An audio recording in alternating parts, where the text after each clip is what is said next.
Maak julle Bybels oop by 1 Petrus hoofstuk 2.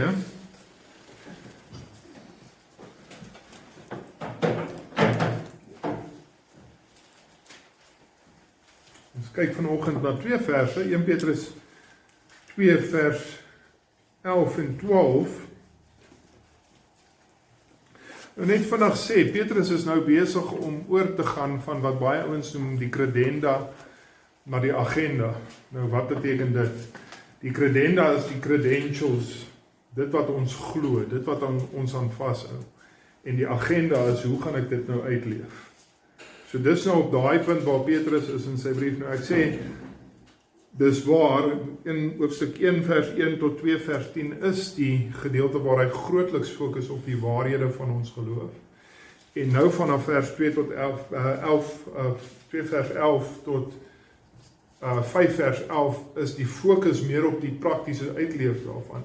Dis nie heeltemal 'n klinkklare lyn, dis maar soos met enige van die briewe van die Bybel, daar's baie keer later aan gaan daar nog geloofswaarhede wat uitkom, en ons het nou al reeds baie gesien van hoe om prakties te leef as Christene in hierdie eerste deel, maar dis ongeveer waar ons in breë trekke nou is. Ons beweeg oor van die waarhede van ons geloof, nou hoe moet ons prakties leef as Christene? En so kom ons daar by vers 11 en vers 12, dis die begin daarvan, en dis eintlik seker is in lydend seker. Geliefdes, ek vermaan julle as bywoners en vreemdelinge, om julle te onthou van vleeslike begeertes, wat stryd voer teen julle siel. En hou julle lewenswandel onder die heidene skoon, sodat as hulle van julle kwaad spreek soos kwaaddoeners, hulle op grond van julle goeie werke wat hulle aanskou, God kan verheerlik in die dag van besoeking. Net daardie woorde is waarna ons vanoggend gaan kyk, en kom ons bid dat die Here vir ons sal help, dat ons nie net sal hoor nie, maar dat ons sal gaan leef dit wat die Here ook van ons hier verwag. Kom ons bid saam. U is waardig, Here, dat ons elke dag, heeldag sal lofliedere sing tot U eer. Dat ons heeldag en aldag die woord sal bestudeer, en dat ons niks aan enigiets anders sou aandag gee nie, en tog, Here, het U ons geroep om in hierdie wêreld in te gaan. U het ons geroep, Here, dat ons moet ligdraers wees in hierdie wêreld. Ons moet uitgaan tussen hulle wat anders as ons dink, wat anders as ons doen, wat ons self sal haat, Here, vir wat ons glo en wat ons doen. En ek bid, Here, dat U vir ons sal help, dat ons juis ook dan, daar waar ons gaan, 'n lig sal wees vir ander om te sien. En ek bid, Here, dat U ons dan vanoggend sal lei deur die woord, dat U woord vir ons sal help, om te weet hoe ons moet ligdraers wees ook in hierdie wêreld. Ons bid dit in Jesus naam. Amen.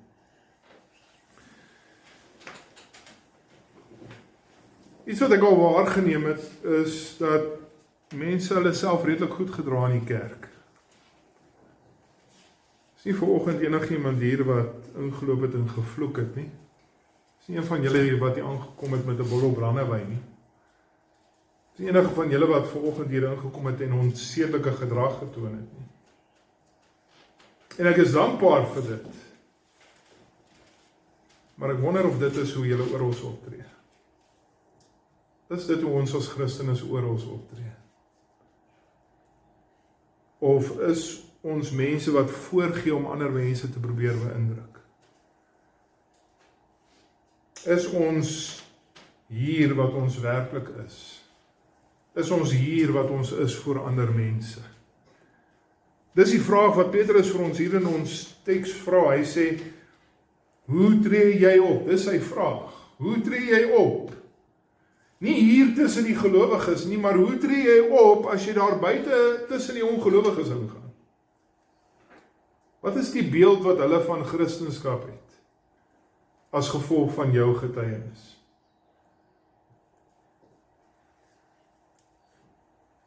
Ek wil vir julle dit stel dat julle optrede tussen die ongelowiges net so belangrik is. Ek wil eintlik sê selfs meer belangrik is as wat julle optrede hier tussen die gelowiges is. Jy moet jou sonde daar net soveel haat soos wat jy dit hier haat. Jy moet hier net so goed optree soos wat jy daar optree. Jou lewe voor die ongelowiges moet 'n getuienis wees wat God kan gebruik om mense na homself te bring. Jou dade, jou woorde moet 'n kragtige getuienis wees waardeur God in staat sou wees om ander te red as hy sou wil. So dis waaroor ons vanoggend gesels, lewe onder ongelowiges tot eer van God. En wat ons moet leer uit hierdie 2 verse is, gelowiges moet God verheerlik deur hulle optrede onder die heidene. En hoe doen ons dit? Wel, eerstens, bedink jou identiteit. Dis ons eerste hoofpunt. Bedink jou identiteit, vers 11a. As jy vanoggend hier uitry, gaan jy mense sien. Jy gaan mense sien wat soos jy in hulle karre ry. Jy gaan mense sien, ons is hier in Sandton Park, die ouens daarvan hou daarvan hier om bietjie te hardloop of te loop. So jy gaan mense sien wat op die pad besig is om te loop of te hardloop. Jy gaan mense sien by die vulstasie of by die winkelsentrum as jy daar sou stop. Jy gaan mense sien in jou eie huis as jy daar aankom. Mense wat in baie opsigte net soos jy is, maar in een opsig baie anders is as jy. Dat jy is 'n gelowige en hulle is nie. Jy is 'n gelowige in Christus, jy is 'n Christen en hulle is nie.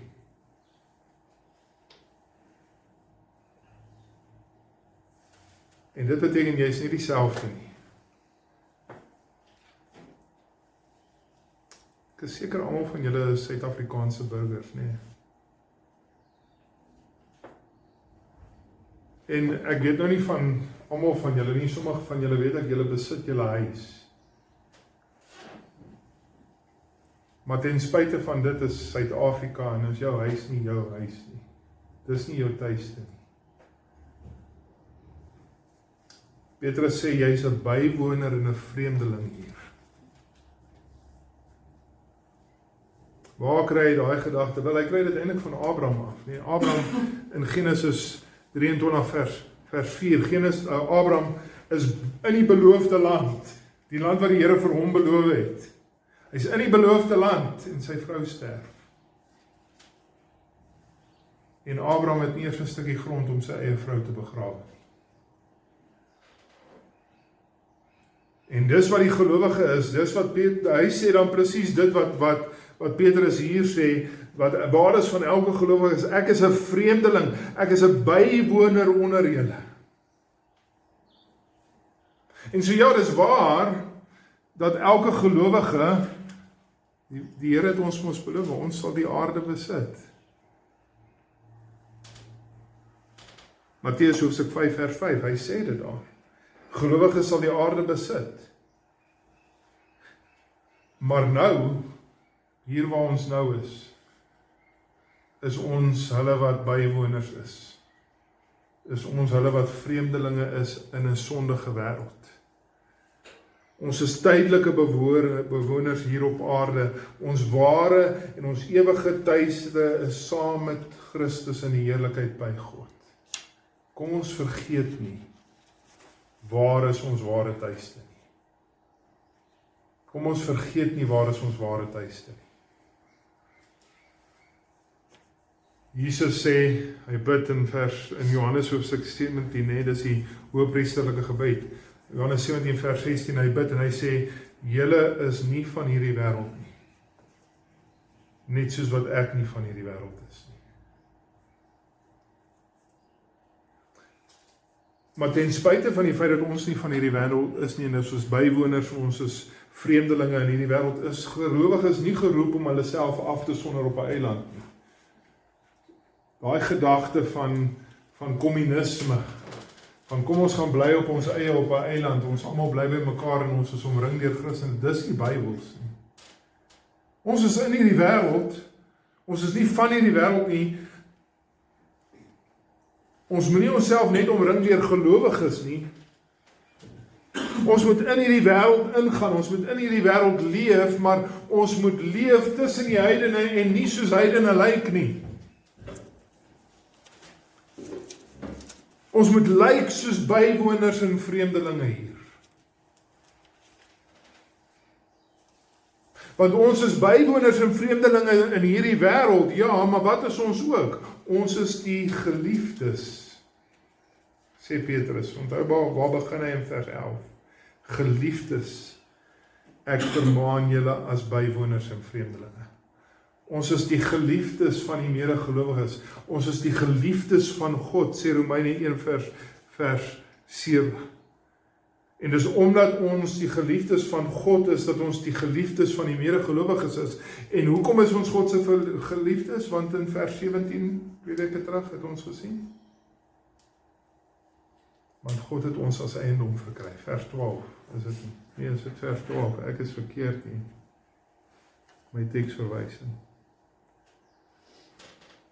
Maar God het ons as eiendom verkry.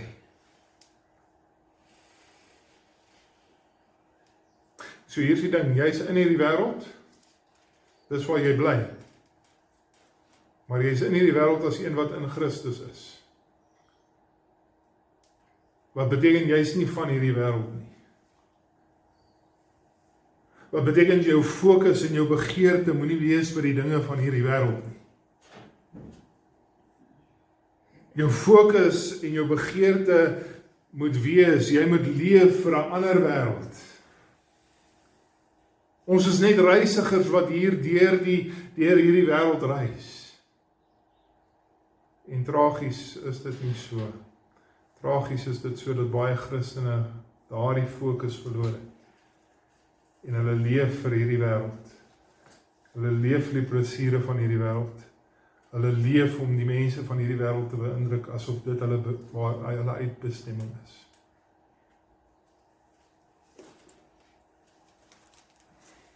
En so terwyl jy in hierdie tussen die mense van hierdie wêreld is en jy elke dag met die mense van hierdie wêreld moet kommunikeer en verhoudings moet bou, gewillig of onwillig, wat almal van hulle moet kan raak sien, is dat jy lyk en doen nie soos hulle nie.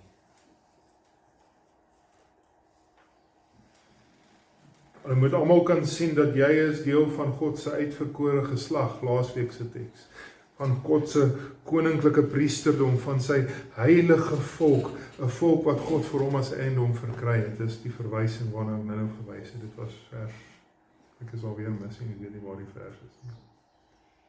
Dis vers 11. Nee, is nie vers. Ja, is vers 12.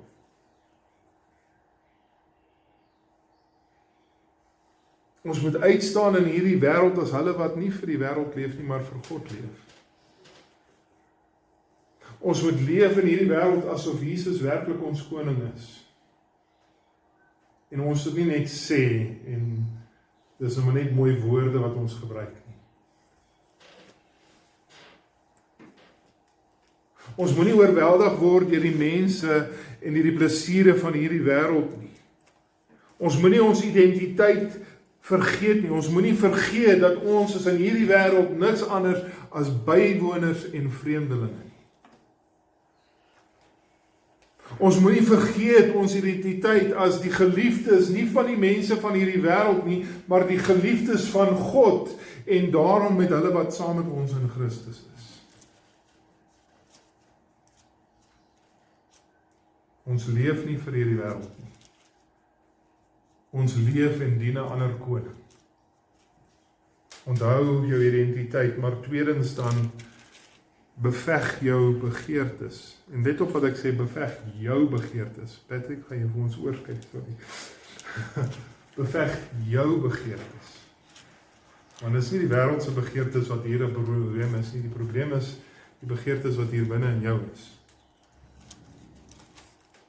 Gelowiges, sê Petrus, word geroep om soldate te wees. Ons is krygsmanne wat moet veg, wat moet weerstaan wat moet oorlog verklaar teen dit wat 'n geveg aanvoer teen ons eie siel. Wat oorlog voer teen ons siel. En as jy 'n Christen is dit 'n geveg wat jy ken.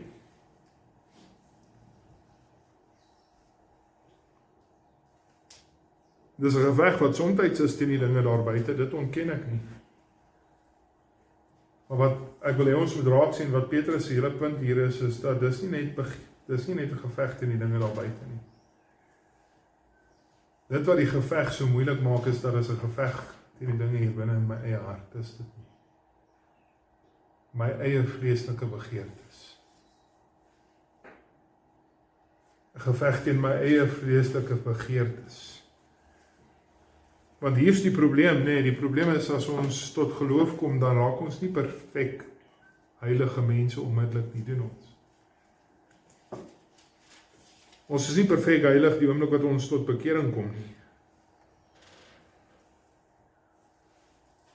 Dis nie so dat wanneer ons die oomblik tot ons geloof, wat ons tot geloof kom, dan is God alles in ons lewe en dat ons gedagtes en ons dade en ons woorde is alles net volop tot eer van God nie. Dis nie hoe dit werk nie, is dit. Elke gelowige hier ken daai geveg en dis 'n konstante geveg. 'n Geveg wat nie sal ophou tot die dag van jou dood nie. 'n Geveg tussen wat jy van nature is en dit wat jy in Christus geword het.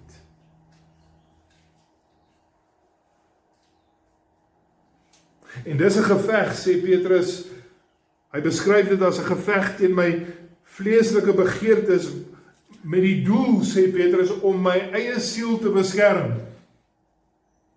Want hierdie dinge voer geveg teen my siel.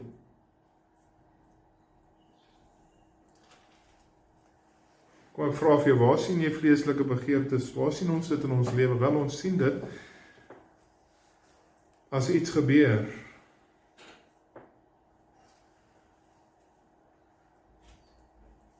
In 'n sekere situasie, in die dinge wat ons dink.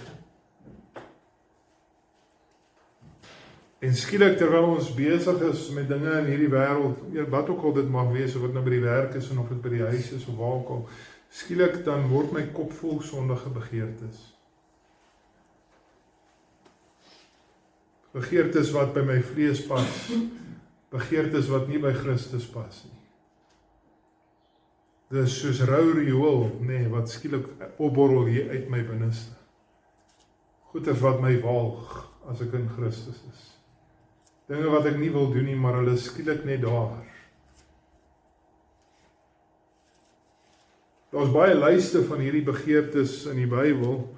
Galasiërs hoofstuk 5 dink ek is 'n uitstekende deel daarvan. Galasiërs 5 vers 19 tot 21. Daar's baie ander tekste wat dieselfde wys. Maar as ek dit in kort moet opstel, dis enige begeerte wat nie pas by iemand wat die koninkryk van God gaan beerwe nie. Dis nie wat ek sê nie, dis wat Paulus sê in Galasiërs 5 vers 21. Dis begeertes wat nie pas by iemand wat die koninkryk van God gaan beerwe nie. Dis begeertes wat teenstrydig is met Galasiërs 5 vers 22, wat teenstrydig is met die vrug van die Gees, wat ek veronderstel is om te toon. En so hierdie geestelike begeertes word van alle kante af aangewakker, en dit word tragies aangewakker deur die wêreld, dis dit nie, ek ry op die snelweg hiernatoe, en hoeveel borde sien ek nie, wat juis hierdie vleeslike begeertes probeer aanwakker. Sit jou televisie aan, kyk op die internet, oral word hierdie dinge geadverteer en aangemoedig en bevorder. Maar wat ek en jy moet verstaan vanoggend, broer en suster, is ons geveg is nie primêr teen daardie organisasies wat hierdie goed adverteer nie. Ons stryd is met myself.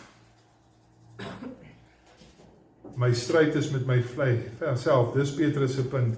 Dis teen jou vleeslike begeertes wat besig is om stryd te voer teen jou siel. Daar's jou stryd. Hou op om te kyk na buite. en sê, maar ek het hier binne in myself 'n stryd wat ek besig is om te veg. En ek het nodig om hieraan aandag te gee, hier binne in myself. Want die wêreld om ons is nie in Christus nie, maar ek is.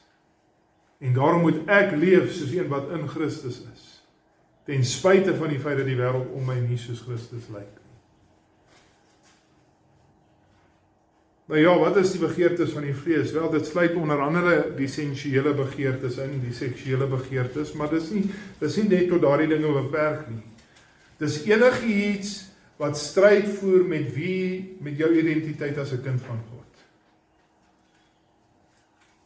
En so dis kwaad word wanneer iemand jou sleg behandel. Dis 'n stryd teen jou vlees, teen jou sondige begeertes.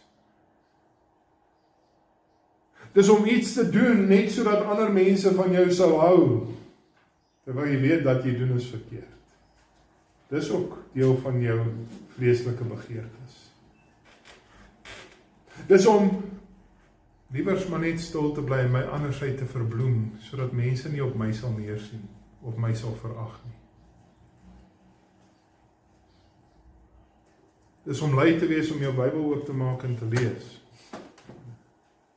Dis ook 'n vleeslike begeerte.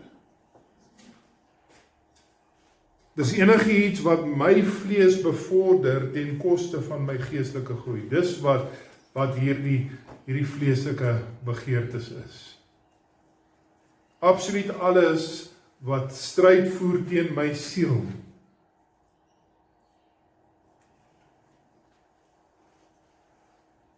Enige begeerte om onchristelik op te tree, of om jou identiteit as 'n bywoner en vreemdeling in hierdie wêreld te weerspreek.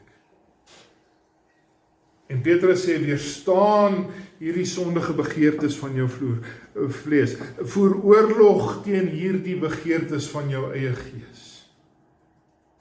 Voer oorlog teen wie jy werklik nou in Christus is.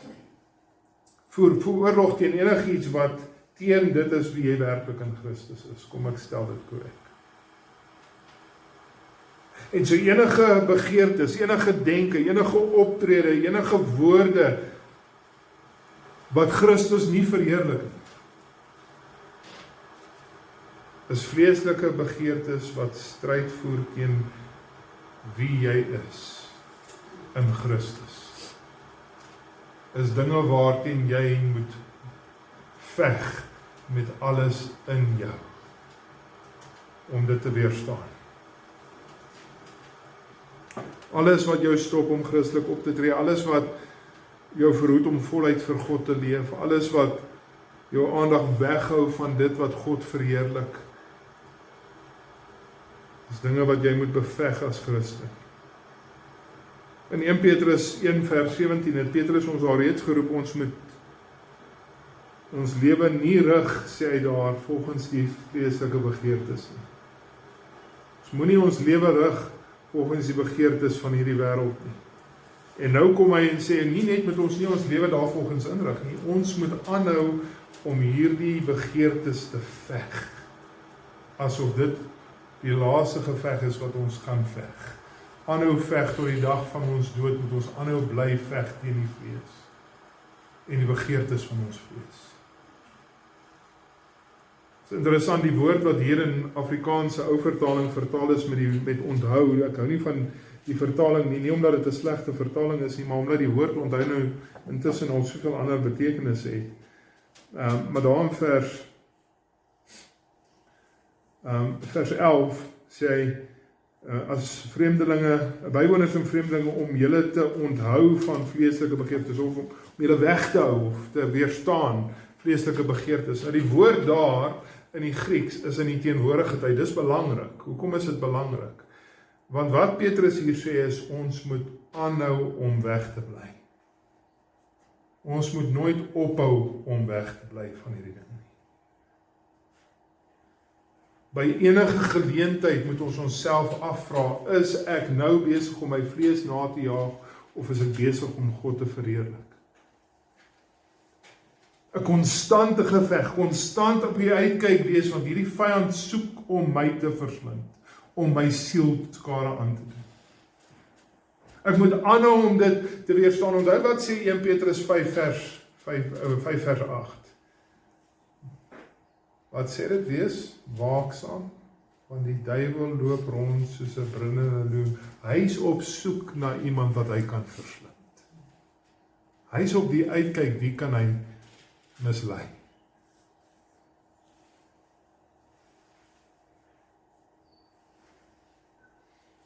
Elke oomblik, elke omstandigheid kan hierdie begeerlikhede van die vlees opduik en moet ons aanhou om daarop paraat te wees en dit aanhou beveg.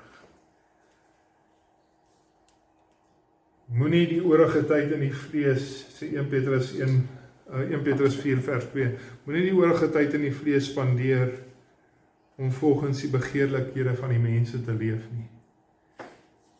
Maar, sê Petrus, ons moet nou leef soos hulle wat leef volgens die wil van God. Broer en suster, ons moet stryd voer teen die vleeslike begeertes van ons eie hart. Want hierdie dinge begeer om jou siel van jou weg te ruk. Dit begeer om jou oneffektief te maak as 'n Christen in hierdie wêreld. Dit begeer om jou te weerstaan, om te groei, om meer en meer heilig te word. Dit begeer om jou gedagtes te oorweldig, sodat jy nie kan fokus op God en sy eer. Verklaar oorlog teen die vleeslike begeertes wat nog in jou bly leef. En jy sien hulle raak. As jy in Christus is, sien jy hulle raak, doen jy nie.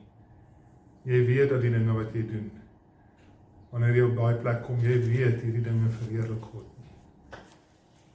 Somtyds, tragies, het ons al by daardie plek gekom waar ons dit nie eens meer raak sien nie. Want ons is so besig met ons vlees te leef, dat dit vir ons normaal geword het. Dit hoort nie. Hierdie dinge begeer om jou siel van jou weg te stel. Leef tot verheerliking van God, deur om die vleeslike begeertes van jou hart te weerstaan. En dit bring my by die derde ding dan, wat ons vanoggend moet sien, bewaar jou getuienis. Bewaar jou getuienis. Ek wil hê jy moet kyk in die res van die hoofstuk, 1 Petrus 2, res van die hoofstuk, hoeveel keer verwys hy na God, hoeveel keer verwys hy na die Here, hoeveel keer verwys hy na Christus. Hoekom is dit belangrik? Want dis vir wie ons moet leef.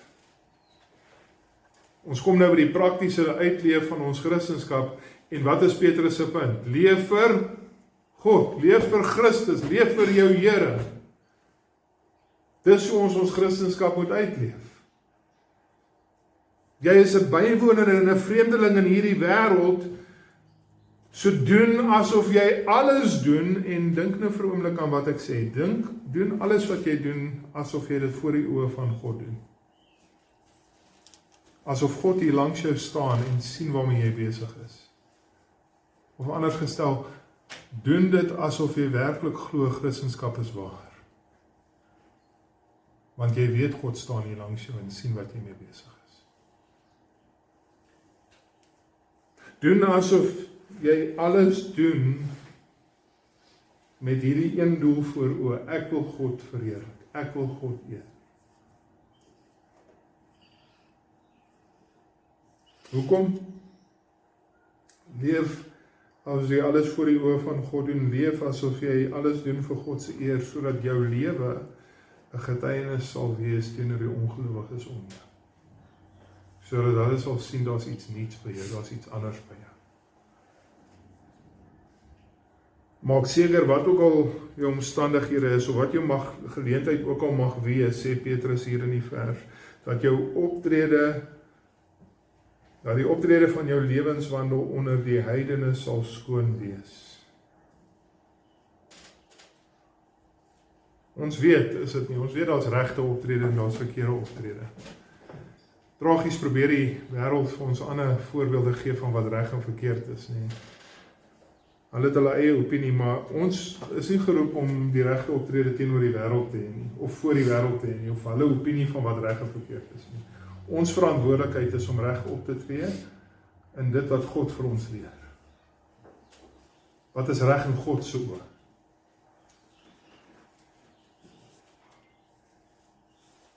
In ons hele lewenswandel, sê Petrus in 1 Petrus 1 vers 15, moet ons heilig optree. Ons hele lewenswandel moet heilig wees. Wat het ons laasweek gesien? 1 Petrus 2 weke terug, nee, dit is laasweek. 1 Petrus 2 vers 9, ons moet God se heilige volk wees. 1 Petrus 3 vers 1 en 5 vers 5, leer hy vir ons moet leef soos hulle wat onderdanig is aan die gesagte wat oor ons aangestel word. Nie altyd net sleg praat oor alles nie. Of ons van die regering hou of nie, God het hulle aangestel oor ons en ons moet aan hulle onderdanig wees. Ek sê nie ons moet nie hulle foute raak sien nie, maar ons moet nog steeds onderdanig wees en gehoorsaam wees. Ons moet 1 Petrus 3 vers 10, ons tonge en ons lippe bewaar in hoe ons praat en hoe ons doen. Ons moet nie losbandig leef nie, sê 1 Petrus 4 vers 4. Ons moet altyd leef, en dis nou die opsomming van dit alles, ons moet altyd leef as ons diensknegte van God is. 1 Petrus 2 vers 16. Dis 'n tema, verstaan gou vir 'n oomblik, dis die tema deur die boek van 1 Petrus. Dis ten minste een van die temas. 1 Petrus 1 vers 17 sê, wees heilig, want God is heilig. Dis 'n tema. Ons is geroep om uit te staan in hierdie wêreld as hulle wat volgelinge van God is. Sodat die heidene na ons lewenswandel kan kyk, om terug te kom by ons teks, en hulle kan sien dat ons jaag nie ons vleeslike begeertes na agter soos wat hulle doen nie. Wat hulle by ons sien is nie dat ten spyte van die feit dat die hele wêreld om ons hulle vleeslike begeertes najaag, moet hulle na ons kan kyk en sê, maar ons lewenswandel is skoon. Moet hulle kan sien dat in alles wat ons doen, begeer ons en soek ons om God te verheerlik.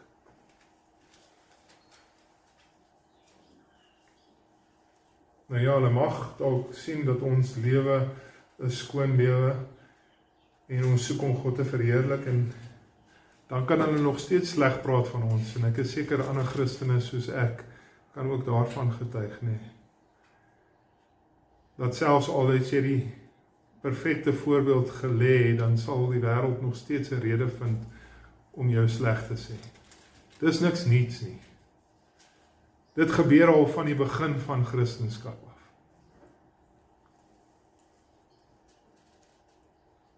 Maar wat ons moet seker maak is dat as hulle ons sleg sê of ons verag, moet ons seker maak dat wat hulle ons van beskuldig is leuns.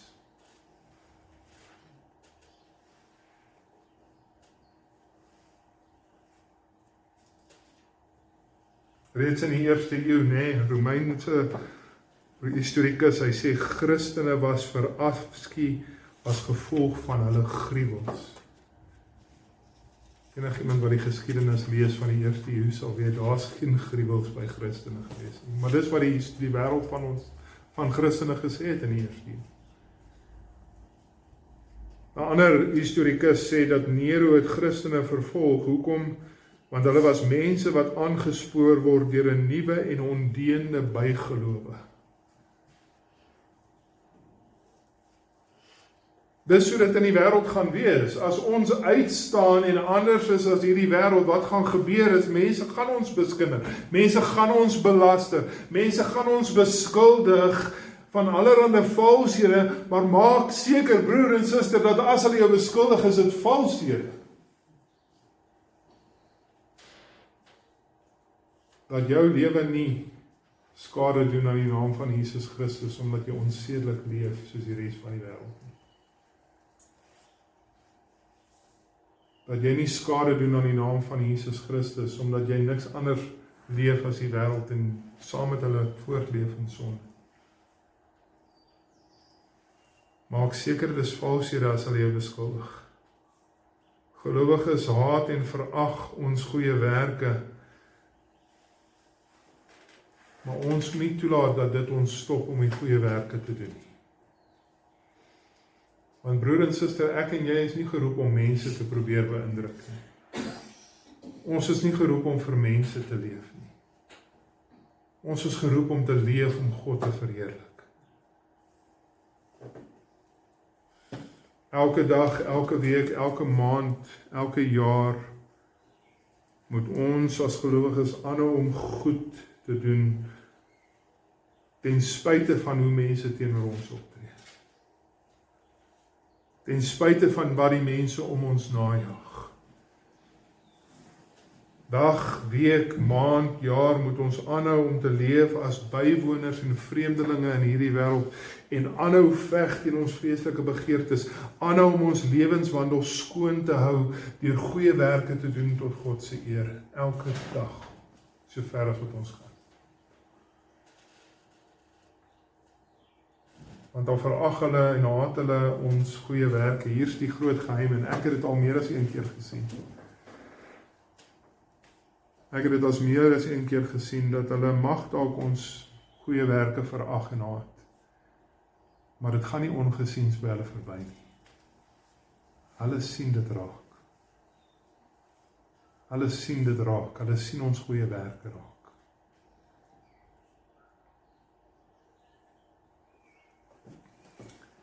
En Petrus se punt is, dat dit geleentheid mag skep, dat die Here hulle na homself toe kan trek. My optrede kan mense nie red nie, maar my werke, my dade kan 'n getuienis wees, wat God kan gebruik om mense na homself te trek. En dis presies wat gebeur het in 1 Petrus 3 vers 1, ons gaan nog by dit kom. Daar praat Petrus van vrouens wat onderdanig was aan hulle mans wat ongelowiges was. Gelowige mans, vrouens, en hulle was ten spyte van die feit dat hulle mans ongelowiges was en haatlik was en verkeerd opgetree het, was hulle onderdanig aan hulle mans. En wat sê Petrus? Sonder hulle woorde is hulle vir Christus gewin. Net deur hulle optrede. Jesus se vermaning, Matteus hoofstuk 5 vers 16 is presies dit. Ons moet elke dag by elke geleentheid sê Jesus, ons lig so laat skyn voor mense, laat skyn dat hulle ons goeie werke kan sien en julle Vader wat in die hemele is kan verheerlik. Nou daai woord verheerlik is belangrik. Want die woord verheerlik hier in ons teks en dit wat Jesus in Matteus hoofstuk 5 sê, daai woord verheerlik word nooit gebruik van dit wat ongelowiges doen. Die enigste mense wat kan God verheerlik, daai woord, is Christene.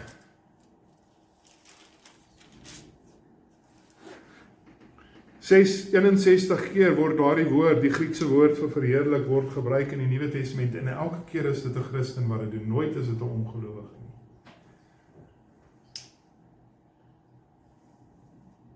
Met ander woorde, wat Petrus baie duidelik uitspel in hierdie teks is, dat deur ons goeie werke, deur ons goeie getuienis, deur ons goeie lewenswandel, kan ons 'n getuienis wees wat ander mense na God kan lei.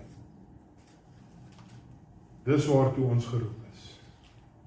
Dat ons dade en ons lewenswyse mense na Christus sal lei. Dit kan, ja, dit is waar, dit is so dat die oordeelsdag kom, is dit nie. Filippense hoofstuk 2 vers 10 en 11 sê dat elke knie sal buig, elke tong sal bely dat Jesus Christus die Here is. Elke ongelowige sal die knie buig op daardie laaste dag, maar dis nie waarna Petrus hier verwys nie. Die dag van besoeking waarmee hy die vers eindig, vers 12, waarna hy verwys, die dag van besoeking kan 'n dag van oordeel wees, soos byvoorbeeld in Jeremia, hoofstuk 8 vers 12 en ons ander tekste ook, maar dit is ook duidelik uit die skrif dat daardie dag van besoeking kan 'n dag van seën wees. Soos byvoorbeeld in Genesis 21 en Genesis 50. En so dit kan verwys na 'n dag van verlossing en dis waarna Petrus hier verwys. Onthou julle die verhaal van Jesus, Matteus hoofstuk 9 vers 44. Hy is in Jerusalem en hy veroordeel die stad. Maar luister wat was sy woorde. Hy sê hierdie stad Sy kinders sal teen die grond verpletter word, nie een klip sal op 'n ander bly nie, en dan sê hy, hoekom sal dit gebeur? Hoekom sal daar nie een klip op die ander wees nie? Want hulle het nie die gunstige tyd van God se besoeking geag nie. Hulle het nie die dag van genade aanvaar nie, die dag van besoeking. En so wat Petrus se punt hier is, dat die dag van besoeking sal 'n dag wees waarop die heidene God sal verheerlik, omdat hulle ons goeie werke sien, en daardeur het God hulle gelei om dieselfde genade te vind as wat ek en jy geloof te vind. God het hulle uit die duisternis na die lig gebring, en jou goeie werke was 'n getuienis wat God gebruik het om dit te laat gebeur. Is dit hoe jy leef? As 'n heiden, as 'n ongelowige na jou lewe kyk, sal dit hom lei om te sê, ek begeer om te hê wat hy het.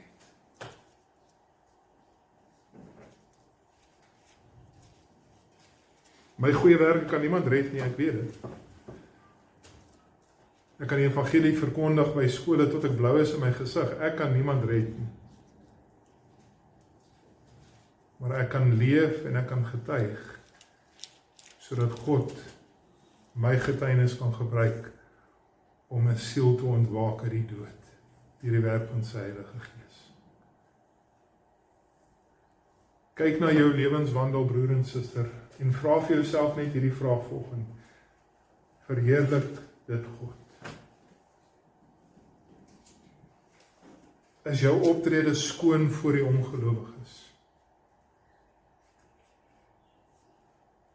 Sal dit mense kan aanwakker om dieselfde lig te wil hê wat jy het?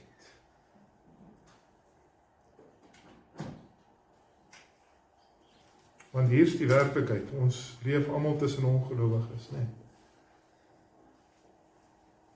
Ons werk saam met hulle. Ons sien hulle in winkelsentrums, ons sien hulle in die straat, maar vir party van ons hier, myself ingesluit, ons bly saam met hulle, in dieselfde huis.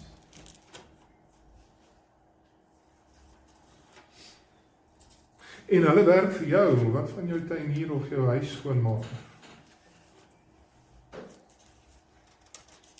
Is jou dade voor hulle skoon?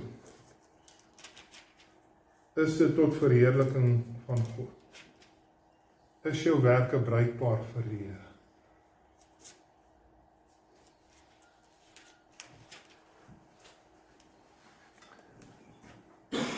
Ons leef elke dag tussen die ongelowiges. En die een ding wat ons vanoggend nie vir mekaar, wat ons nie kan doen, is ons kan hulle nie ignoreer nie, kan ons? Hulle is oral om ons. Maar Petrus sê, dit beteken nie ons kan met hulle by hulle aansluit en soos hulle word nie. Nee, Petrus sê, ons moet juis ons andersheid wys, sodat God verheerlik sal word in alles. Ons moet leef soos Christene. En dit vra, broer en suster, dat ek nie begin daar buite nie. Dit vra dat ek hier binne myself sal begin met my eie vleeslike begeertes en aanhou veg teen my begeertes van my vlees. En dat ek dan sal uitgaan en sal kyk hoe ek optree en wat ek doen en wat ek sê. En my lewenswandel rein hou voor die ongelowiges. Sodat God verheerlik sal word in my lewe of hulle gered word of nie. Maar hoe wonderlik sal dit nie wees, as die Here eendag vir my kan sê, ek was 'n goeie en 'n getroue diensknegt, wat effektief 'n getuienis gelewe het, sodat mense hom kon vind, omdat hy hulle aan hulle openbaar het.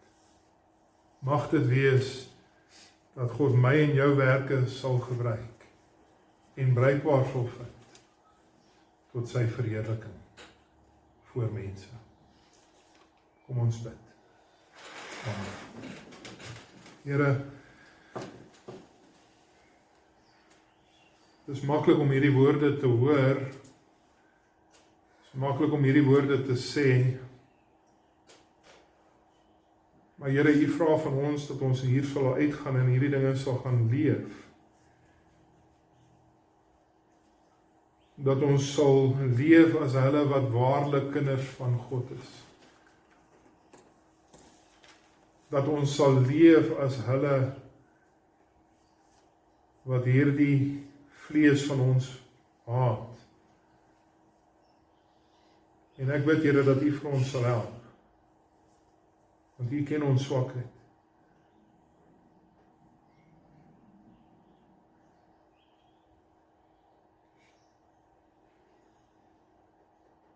Here, ek bid, wees genadig. En help ons, Here, om Jesus naam. Amen.